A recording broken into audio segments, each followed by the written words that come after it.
and I'm a policy student, and I'm not talking about either, so forgive my lapses. Also, let's that I'm really tired of having this talk. I've given this talk in so many forms to so many people that I'm standing here and I feel this utter sense of deja vu, like we're going to go over the same points again and again and again. I've had this talk with my father last night. I had this talk with my best friend last week. I had this talk with the last man I dated. I had this talk with my cousins. I had this talk with the Uber driver whose cab I was sitting in some time ago.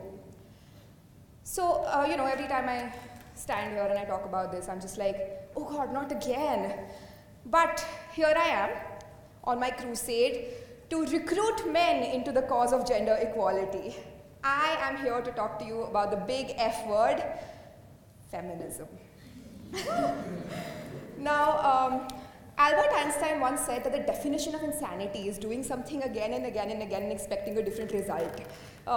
Some people have called me insane for doing this so often, but I don't think I am, because results are showing. Women's issues are coming up on the forefront, and that has opened a door for various minority issues too. It's come to a point where we're talking about things. We have realized that stakeholder patterns exist and that the manifestation of inequality is very different from the causes of it. So we're smart. We're smarter than the people before us, right? And that's awesome, because that's hope. Hope brings change.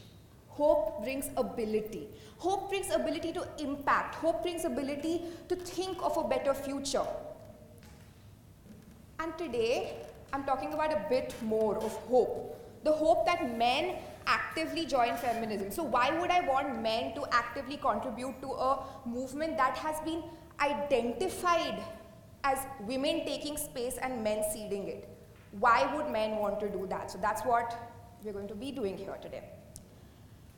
Now, this is a point I have a lot of trouble communicating to people.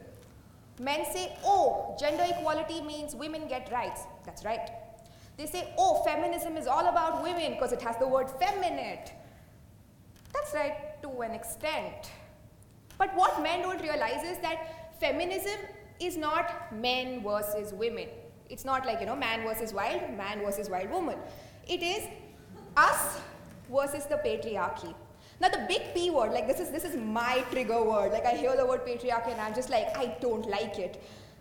Patriarchy is not a sword that men wield against the world and go like, yeah, I'm oppressing you. Patriarchy impacts men too, and very negatively at that. Men don't realize it, but patriarchy has been training you to be incapable of communicating with your own vulnerabilities, your own emotions. It's come to a point where men don't even realize what they're missing out on because they've been conditioned for so long.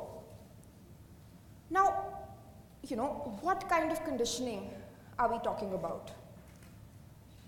Let's start with the fact that when a child is born, we decide to tell the world about its gender through clothing. You start from that step point, and then you go ahead and tell boys, you cannot cry, you cannot be vulnerable, you do not have a feminine side, and hence you must actively tamp it down. That sounds a little problematic to me, if you ask me. And that is, gentlemen, the law of the land is very much against you today. So some time ago, a month ago, there was a gang rape case in the Banaras Hindu University, which are the most premier universities of this country right now. So according to the Criminal Law Amendment Act of 2013, the legal recourse for a gang rape is punishment minimum 20 years to life and financial repatriation that takes care of the victim's medical needs as well as rehabilitation needs. Unfortunately, this time, the victim was a man. The laws of this country are not gender neutral. The laws of this country are not gender neutral, hence he does not get this recourse. Hence, the biggest case he can file is physical assault. It does not take into account the trauma of sexual assault, which has been categorically considered and has been put across in the media. Now, why does that happen? Why are the laws not gender neutral? They are not gender neutral because we believe that men cannot be victims. Why can men not be victims? Because the patriarchy states that men are solely aggressors. Now you and I, we're very, very privileged, ladies and gentlemen. Why are we privileged? Because we have the power to observe.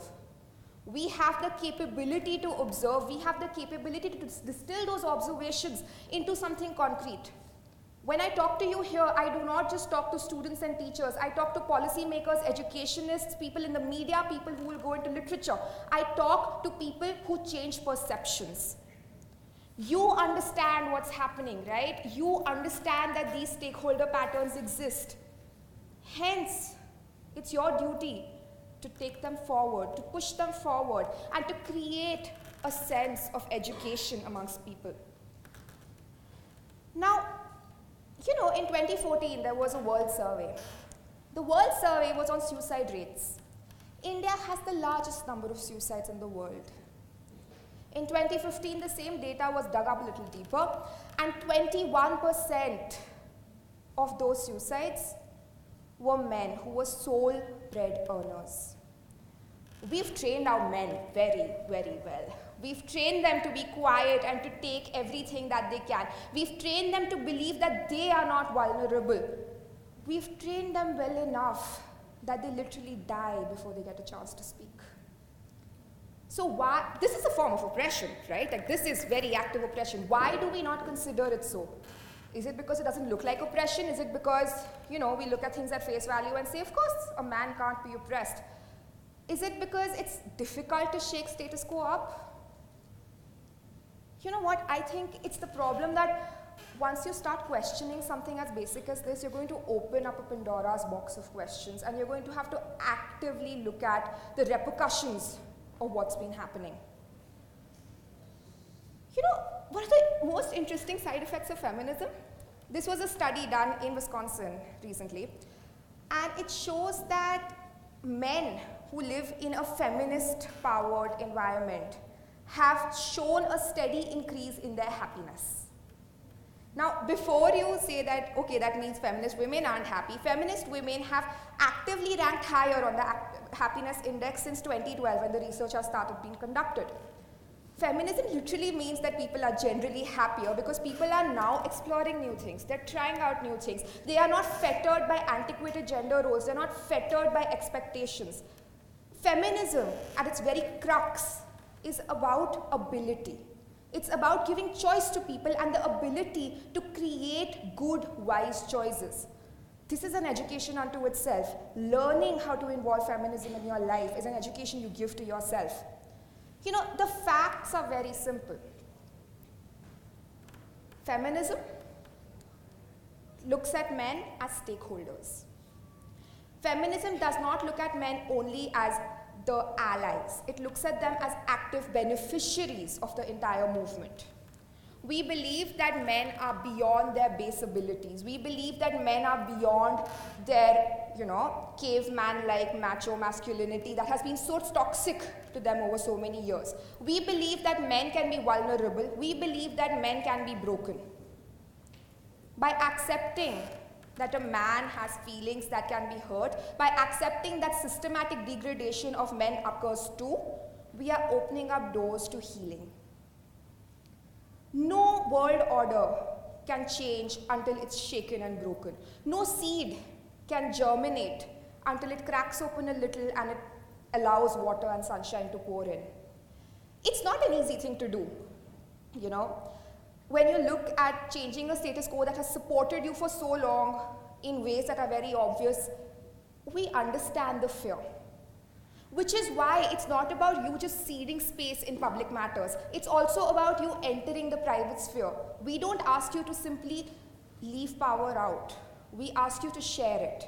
We ask you to explore a plethora of experiences you never thought you had in you to see. So, you know, at the end of the day, this was my recruitment call. This was a clarion call. If you do not call yourselves a feminist, think of the fact that when you do, you are gunning for a better, softer, kinder world where we all grow into each other, not away from each other. So I really do hope when you go away from here, you maybe open up the internet and you look up male feminism. Maybe you look up how to be a good ally. Maybe you look up, am I depressed? Because that would be finally a point where you realize that yes, you have the ability to be a kinder person. Just think about it. That's all I ask of you. Thank you.